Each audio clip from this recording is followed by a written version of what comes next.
Hello बच्चों, welcome to my YouTube channel doctor Saroj Kumari. हम लोग अपने यूट्यूब चैनल के इस वीडियो में आज पढ़ने वाले हैं वाटर फॉर ऑल, जो कि हमारे मैनेजमेंट ऑफ नेचुरल रिसोर्सेज का नेक्स्ट पार्ट है। फर्स्ट पार्ट में हम लोगों ने फॉरेस्ट एंड वाइल्ड लाइफ पढ़ लिया है, तो without now we will start water for all और today's topic management of natural resources का पार्ट 1 कल हो चुका है। उसे आप लोग पहले देख लेंगे, समझ लेंगे, उसके बाद आप इस पार्ट पे मूव करेंगे, वरना आपको ये नहीं समझ में आएगा कि इसमें कहां से पढ़ाई हो रही है। Okay, then our next topic is water for all, पानी हम सब के लिए। तो ये तो सही बात है कि पानी तो हम सब के लिए है ही। अब water is the basic necessity for all forms of life, human beings, other animals as well as plants. चाहे वो ह्यूमन बींग्स हो, चाहे वो एनिमल्स हो, चाहे वो प्लांट्स हो, पानी क्या है, सबके लिए एक नीड है, एक बेसिक नेसेसिटी है। Without water we can not survive. Okay, तो अभी ये क्या होता है कि the various source of water which are available to us are, हमारे पास पानी के बहुत से ऐसे स्रोत हैं। वो कौन कौन से हैं? रेन्स, बारिश होती है उससे भी हमें पानी मिलता है। रिवर्स, नदियों से हमें पानी मिलता है।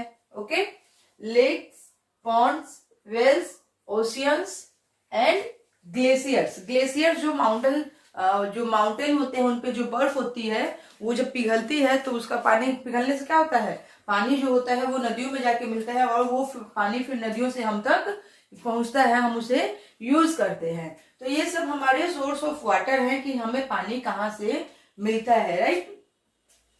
Rain in India are largely due to the monsoon which last for a few months. कह रहे कि इंडिया में बारिश का सबसे अच्छा स्रोत, इंडिया में बारिश अच्छी होती है और सबसे अच्छा स्रोत क्या है? मॉनसून है।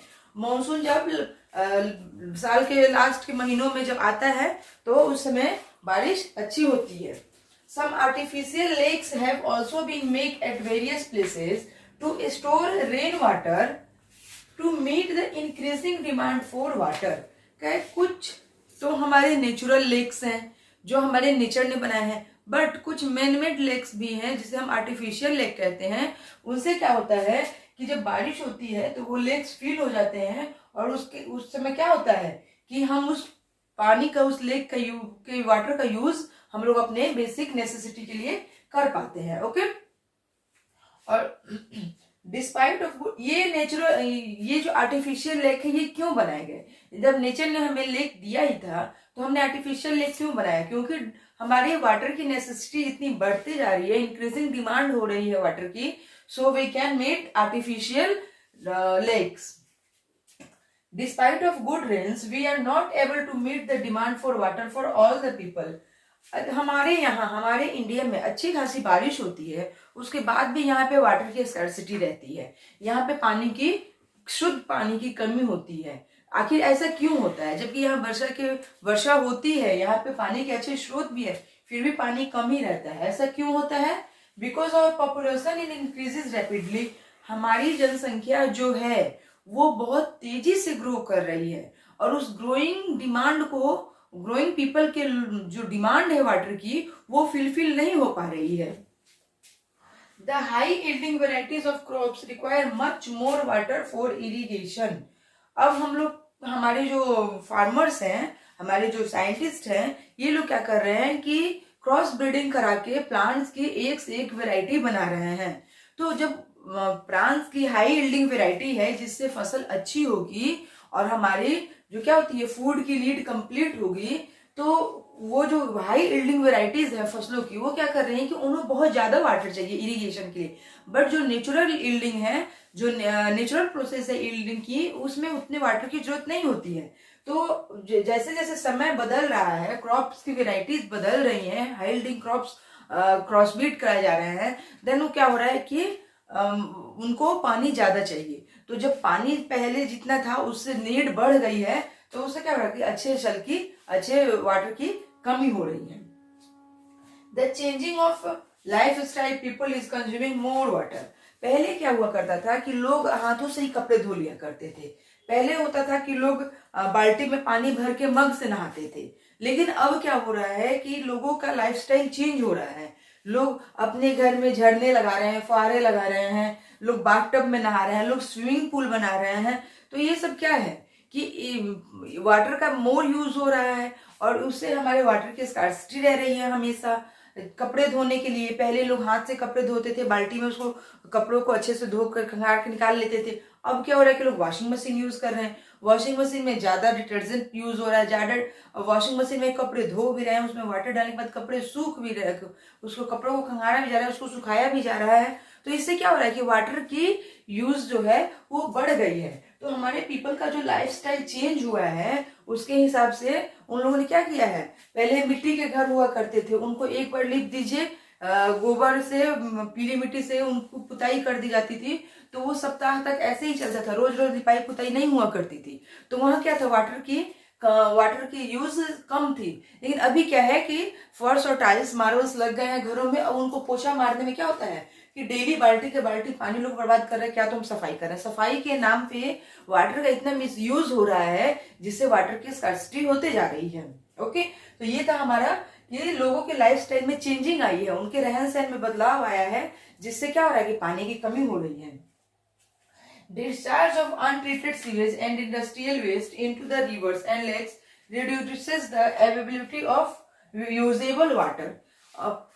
अनट्रीटेड जो वेस्ट निकल रहे हैं, अनट्रीटेड सीवेज जो है, नालियों के थ्रू जो पानी गंदे निकल रहे हैं वो, या इंडस्ट्रियल वेस्ट जो हो रहे हैं, जो इंडस्ट्रियों से जो वेस्ट निकल रहे हैं, इन सबको क्या किया जा रहा है कि बिना ट्रीट किए, यानी कि बिना इनको साफ किए, इनको नदियों में ऐसे ही डाल दिया जा रहा है, इनको पॉन्ड्स में, इनको लेक्स में ऐसे ही खुलेआम बहाया जा रहा है, जिसके कारण क्या हो रहा है कि good water, availability of usable water, जिसे हम यूज कर सके, वाटर तो है लेकिन हम उसे यूज नहीं कर सकते हैं, तो यूजेबल वाटर जो है उसकी कमी होते जा रही है, क्योंकि वाटर है और उसे हमने गंदा कर दिया। हमारे घर में पानी है लेकिन उसमें कुछ गिर गया, छिपकली गिर गई, कुछ भी गिर गया, गंदा ही हो गया, तो क्या हम उसे पी पाएंगे? नहीं पी पाएंगे, जबकि पानी है फिर भी हम प्यासे मर रहे हैं। तो वही सेम वही सिचुएशन है कि जो भी अनट्रीटेड वेस्ट होते हैं, जो भी इंडस्ट्रियल वेस्ट होते हैं, उनको ऐसे ही नालियों में, नालियों के थ्रू रिवर्स में, पॉन्ड्स में, लेक्स में ऐसे ही डाल दिया जाता है, जिससे क्या होता है कि यूजेबल वाटर की कमी हो जाती है। ओके, हमारे यहाँ क्या है, रिवर जो है एक गुड सोर्स ऑफ वाटर है। रिवर्स क्या होते हैं कि ग्लेशियर्स जब पिघलते हैं या फिर बारिश का पानी जो होता है तो वो मेट्रोपॉलिटन सिटीज में एब्जॉर्ब नहीं कर पाते हैं, वो पानी हमारी ग्राउंड वाटर नहीं ले पाते, तो क्या होता है वो फ्लो होके रिवर्स में चले जाते हैं। तो रिवर्स जो है वो हमारे लिए गुड सोर्स ऑफ वाटर है। तो उस गुड सोर्स ऑफ वाटर को हम लोग को कैसे मैनेज करना है, रिवर्स के ऊपर हम लोग डैम्स बना के उस वाटर को, रिवर वाटर को हम लोग मैनेज कर सकते हैं, यूज कर सकते हैं। ओके, डैम्स क्या है, in order to make proper use of river water, dams are constructed over the rivers to regulate the flow of water. Dam, जब नदियों के वजह से जब हम पानी यूज करते हैं तो हम नदियों के वाटर को क्या करते हैं, मैनेज करने के लिए उनके ऊपर डैम बना देते हैं, ताकि हम जो रिवर का फ्लो है उसे मैनेज कर सके और उसके वाटर को हम लोग यूज कर सके। In our country dams have been built across many rivers. हमारे देश में, हमारे इंडिया में बहुत सी ऐसी नदियां हैं जिनके ऊपर डैम्स बने हुए हैं। The Bhakra Dam is one of the example of dam in which has been built across the river Satluj in Punjab. Okay, dams are useful for the society in the following ways. ये dams जो है हमारी society के लिए कैसे useful है। Okay, water from A dam used for irrigation in fields through a network of canals. नदियों के ऊपर जो हम डैम्स बनाते हैं, वो डैम्स क्या करते हैं कि डैम्स के थ्रू हम क्या करते हैं, उसके वाटर को यूज करते हैं फॉर इरिगेशन पर्पस। जैसे कि जो नदियां होती हैं तो इनके ऊपर डैम्स बनाए जाते हैं, तो डैम्स बनाने से क्या होता है कि वाटर का फ्लो जो होता है हम अपने हिसाब से मूव कर पाते हैं, right.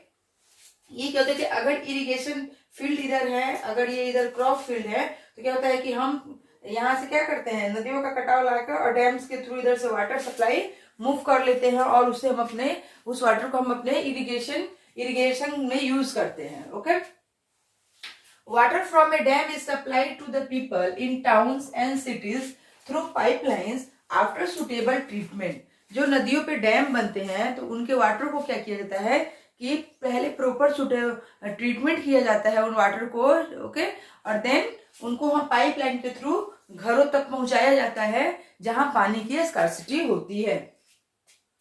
The falling of water from the dam is used for generating electricity. Dam जो बनते हैं वो काफी ऊंचे ऊंचे बनते हैं, तो उन ऊंचे ऊंचे डैम्स को क्या किया जाता है कि जब उस ऊंचे डैम से जब वाटर फ्लो नीचे आता है तो वहां पे क्या होता है, एक करंट पैदा होता है और उस करंट से क्या इलेक्ट्रिसिटी बनाई जाती है, उससे बिजली जनरेट की जाती है। तो बिना किसी एक्सटर्नल एफर्ट के एक डैम के थ्रू क्या होता है कि हमें इरिगेशन के लिए वाटर भी मिल जाता है, हम पाइपलाइन के थ्रू सुटेबल वाटर हमारे घरों तक पहुंचता है, और देन उससे क्या होता है कि बिना किसी वाटर पोल्यूशन के, बिना किसी एयर पोल्यूशन के हमें ही इलेक्ट्रिसिटी भी जनरेट हो जाती है। बट इतने बेनिफिट्स होने के बावजूद भी कुछ कॉज हैं जो प्रॉब्लम क्रिएट करते हैं।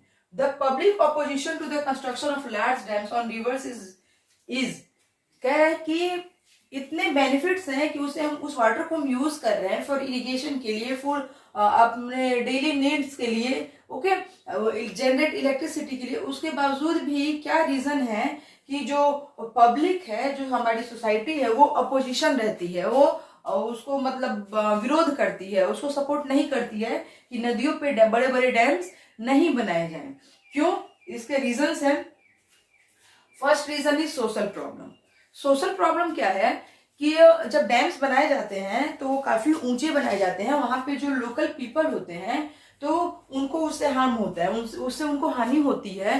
तो गवर्नमेंट क्या करती है कि उन्हें एज ए जो क्या कहा जाता है, मुआवजा जो दिया जाता है, कंपनसेट, कि आपको यहाँ से दूसरे जगह सेटल किया जाए, तो उसमें गवर्नमेंट क्या करती है कि उन्हें प्रॉपर वे में उस चीज को, अपना जो वर्क है वो प्रॉपर नहीं करती है, इन्हें प्रॉपर सेटलमेंट नहीं दिया जाता है, उन्हें प्रॉपर कंपनसेट नहीं दिया जाता है। तो इसीलिए हमारे जो क्या है सोशल प्रॉब्लम्स क्रिएट होते हैं, क्योंकि लोगों के घर है, अब डैम है तो डैम के पास तो लोग रह नहीं सकते, क्योंकि वहां पे इलेक्ट्रिसिटी जनरेट होगी, प्लस वहां के जो वाटर फ्लो होंगे वो अधिक होंगे। पानी की अधिकता होने से क्या होगा, वहां की जो लोकल चीजें हैं, जैसे वहां के क्रॉप्स है, वहां के फॉरेस्ट है, वो सब पानी में कभी कभी ऐसा होता है कि डूब भी जाते हैं। तो एक तो ये सोशल प्रॉब्लम क्रिएट होती है। तो गवर्नमेंट को क्या चाहिए कि पहले डैम बनाने के पहले वहां के जो लोकल पीपल है उनका सेटलमेंट सेफ जगह पे कराया जाए और उनको प्रॉपर कंपनसेट दिया जाए।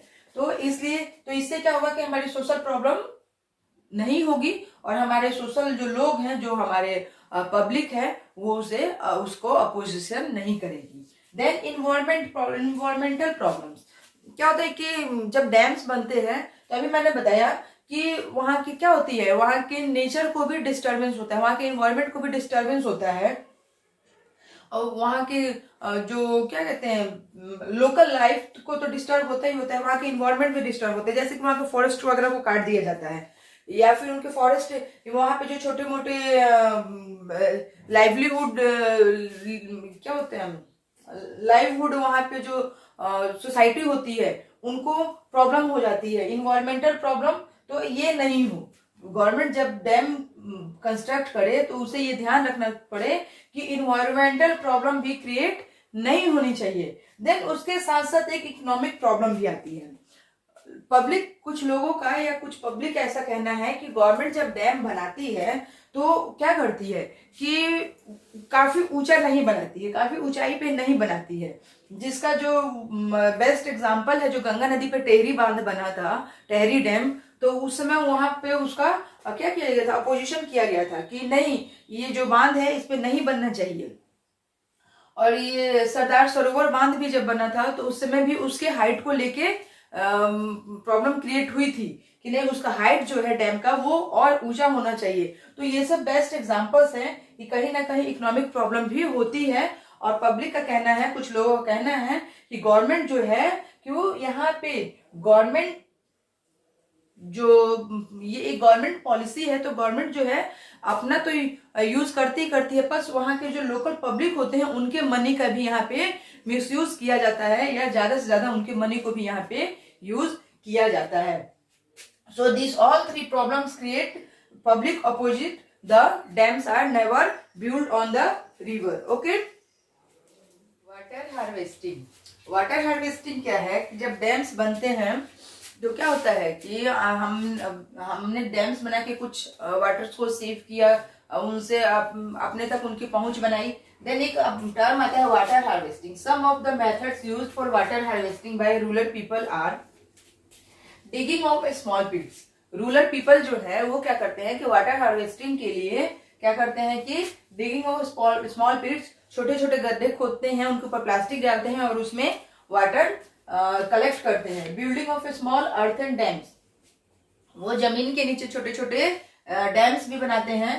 कंस्ट्रक्शन ऑफ डाइक्स, उनके डैम्स इन द सेंस क्या होता है कि नदी के किनारे देखिएगा कि छोटे छोटे लोग क्या करते हैं कि नदियों से छोटी छोटी नालियां निकाल के और उसे अपने खेतों तक ले जाते हैं, और फिर क्या करते हैं जब पानी की नीड नहीं होती है तो वहां पे एक ठहराव बना देते हैं, एक रुकावट डाल देते हैं, जिससे क्या होता है कि वो बंद हो जाता है, पानी इधर नहीं आता है। फिर जब पानी की नीड होती है तो उसके स्टॉपेज को क्या करते हैं, हटा लेते हैं, फिर पानी फ्लो होने लगता है। तो वो क्या होते हैं, छोटे छोटे डैम्स होते हैं। कंस्ट्रक्शन ऑफ डाइक्स, और ये डाइक्स क्या है, डाइक्स होते हैं कि जो पानी होती है तो पानी के पास ऊंचे ऊंचे दीवार खड़े कर दिए जाते हैं, जो क्या करते हैं कि पानी को चारों तरफ से रोक के रखते हैं।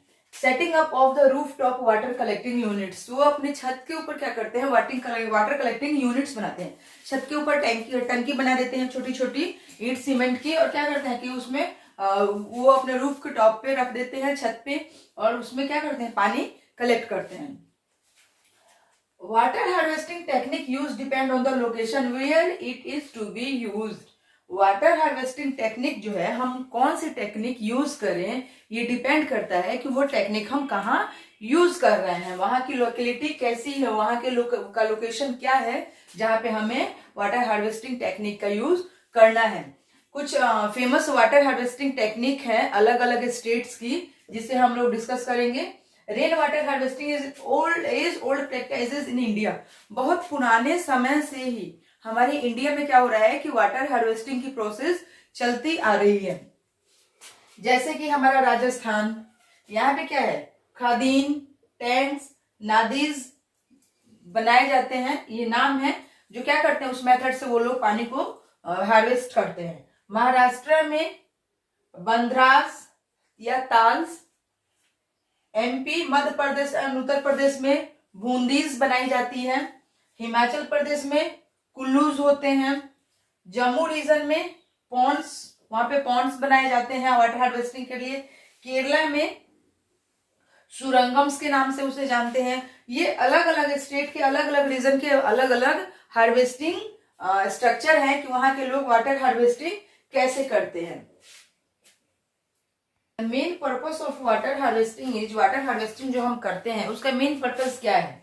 उसका फर्स्ट पर्पस है कि the water stored in ground does not evaporate. हम लोग ग्राउंड में जो वाटर स्टोर करते हैं वो इवेपोरेट नहीं हो पाता है, क्योंकि वहां पे सूरज का प्रकाश डायरेक्टली नहीं जा पाता है। तो उससे क्या होता है कि एक मेन पर्पस ये भी है हमारा।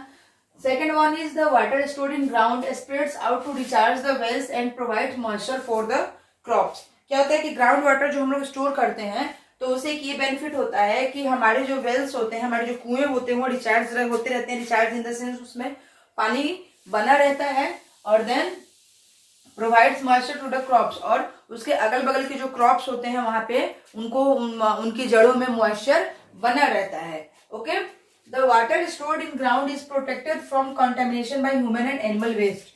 ग्राउंड में जो वाटर स्टोर किए जाते हैं वो क्या होता है कि सेफ होते हैं ह्यूमन और एनिमल्स के कॉन्टेमिनेशन से। ह्यूमन और एनिमल्स जो वेस्ट प्रोडक्ट रिलीज करते हैं तो उससे वो वाटर क्या होता है, प्रदूषित नहीं हो पाता है।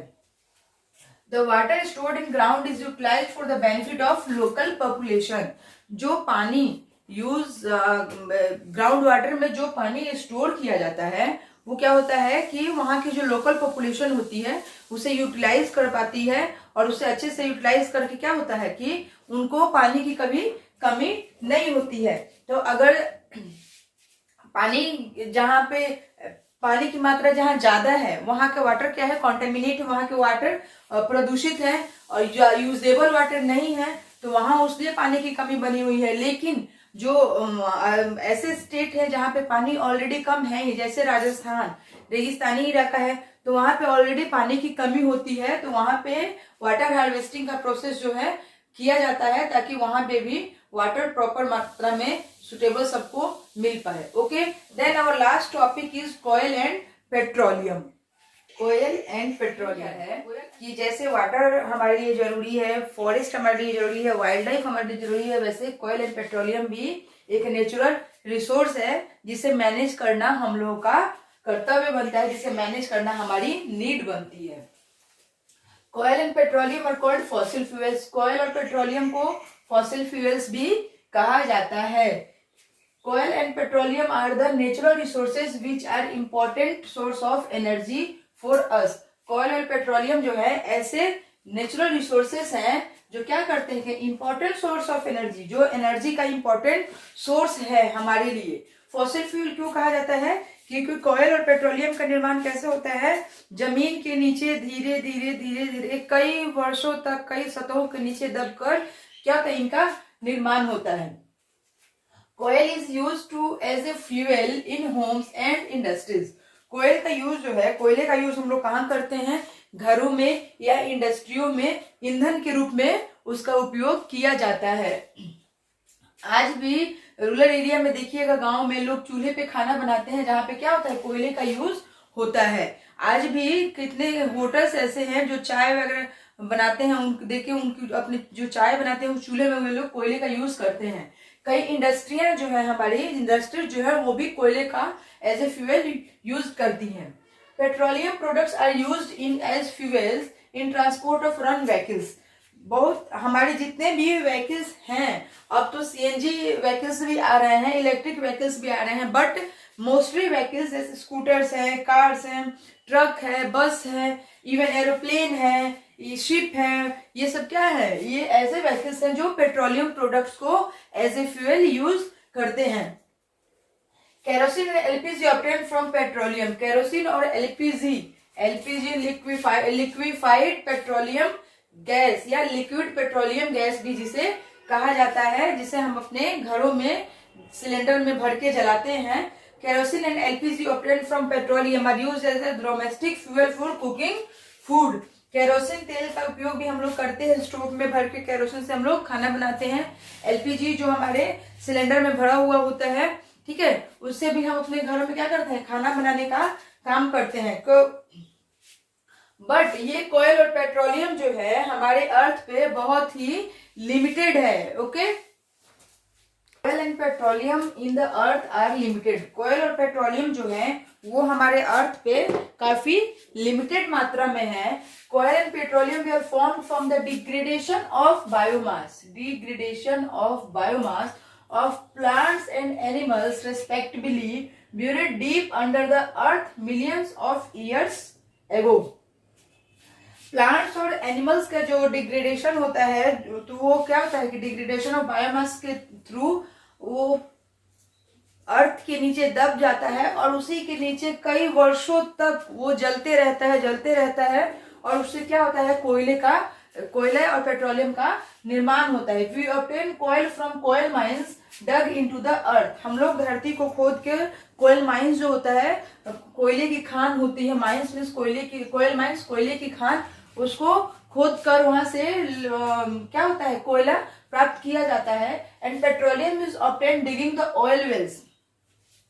तेल के कुएं जो होते हैं, वो तेल के कुएं से वो कहाँ होते हैं, अर्थ के काफी डीप में होते हैं। हमारी जो गवर्नमेंट है उसका पता लगाती है थ्रू द मशीन कि कहाँ कहाँ ऑयल वेल्स हैं डीप इन द अर्थ, और देन उसकी खुदाई की जाती है और वहां से क्या होता है, पेट्रोलियम ऑब्टेन किया जाता है। We have been using coal and petroleum resources at such a rapid rate in the past that they will get exhausted in the near future. है कि हम लोग कोयले और पेट्रोलियम का इतना फास्ट, इतना रैपिड रेट से यूज कर रहे हैं कि आने वाले फ्यूचर में इनकी शॉर्टेज हो सकती है, इनकी कमी हो सकती है। एस्टिमेटेड हमारे जो साइंटिस्ट है, इन लोग का एस्टिमेशन है कि आने वाले 40 वर्षों में हमारा क्या है, आने वाले 40 वर्षों में जो है हमारे कोयले की खपत कम हो सकती है और हमारे पेट्रोलियम की भी खपत कम हो सकती है। ओके, तो हमारा कोयला पेट्रोलियम जो है ये अब अगर हम लोगों ने उसे ऐसी फास्ट रैपिड रेट से यूज किया तो आने वाले 40 वर्षों में हमारे नेक्स्ट 40 इयर्स क्या होगा, हमारे पेट्रोलियम खत्म हो जाएंगे और नेक्स्ट 200 इयर्स में हमारे कोयल भी खत्म हो जाएंगे।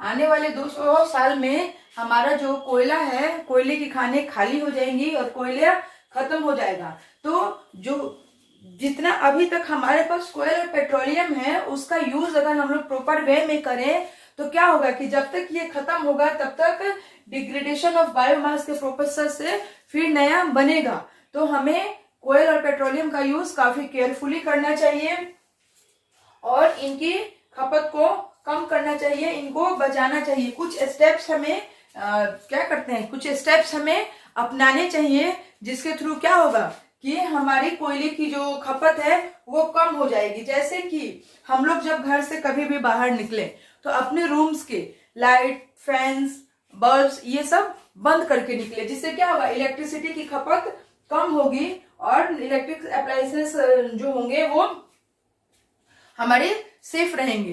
तो जब हम लोग बिजली की खपत कम करेंगे तो जो बिजली बनाई जा रही है हमारे कोयल पेट्रोलियम के थ्रू वो क्या होगी, उनकी खपत भी कम होगी। तो हम लोग जितना ज्यादा बिजली यूज करेंगे उनकी खपत उतनी ज्यादा होगी। तो एक तो ये वे हम लोग अपना सकते हैं कि हम लोग क्या करें कि जब भी अपने रूम से बाहर निकले तो अपने रूम्स के लाइट, फैंस इनको ऑफ करके निकले ताकि बिजली का खपत कम हो। देन हम लोग CFL बल्ब का यूज कर सकते हैं, जो क्या है, जो रेगुलर यूज में पहले हम लोग करते थे बल्ब का यूज, वो टंगस्टन वाली फिलामेंट जो होती थी उससे क्या होता है 100 पावर का बल्ब हुआ करता था। तो उसको यूज ना करके हम लोग CFL बल्ब का यूज करें, जो क्या करेगा कि लाइट भी ज्यादा मिलेगी और बिजली की खपत भी कम होगी। देन एक और वे है, जब हम लोग चढ़े first floor, second floor, third floor, तो मैक्सिमम थर्ड फ्लोर पर तक हम लोग क्या करें, स्टेयर्स का यूज करें, वहां पे हम लोग लिफ्ट का यूज ना करें, क्योंकि थर्ड फ्लोर तक तो हम लोग जनरली ऐसे भी फिट हम लोग चढ़ सकते हैं। तो कोई कोई देखिएगा फोर्थ फ्लोर, फिफ्थ फ्लोर भी लोग चले जाते हैं, तो हम लोग अवॉइड करें। हम लोग मॉल में भी हम लोग जाते हैं तो इवन देखते हैं कि ग्राउंड फ्लोर से फर्स्ट फ्लोर पे जाने के लिए लोग क्या करता है, एज ए फैशन लोग लिफ्ट का यूज करता है। तो वो लिफ्ट के चलाने के लिए बिजली यूज होती है, इलेक्ट्रिसिटी यूज होती है और उससे क्या होता है कि बिजली की खपत ज्यादा होती है। तो अभी हम लोगों ने पीछे क्या डिस्कस किया कि जैसे जैसे लोगों के लाइफस्टाइल में चेंजिंग आई वैसे वैसे हर चीज का कंजप्शन बढ़ता गया, इलेक्ट्रिसिटी का कंजप्शन बढ़ता गया, वाटर का कंजप्शन बढ़ते गया, राइट।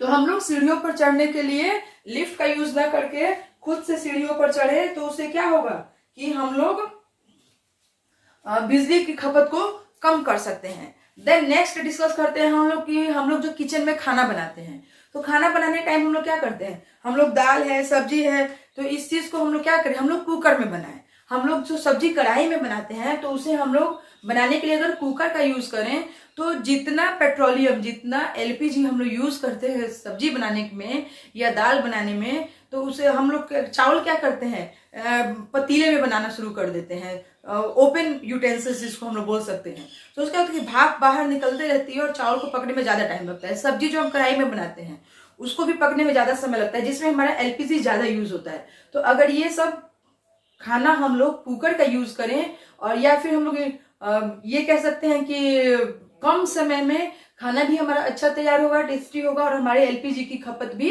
कम होगी। तो जब हम लोग खर्च कम करेंगे तो फर्स्ट तो उससे हमारा इकोनॉमिकल बेनिफिट होगा, क्योंकि हम लोग जो LPG यूज कर रहे हैं उसके लिए हम लोग पे कर रहे हैं गवर्नमेंट को।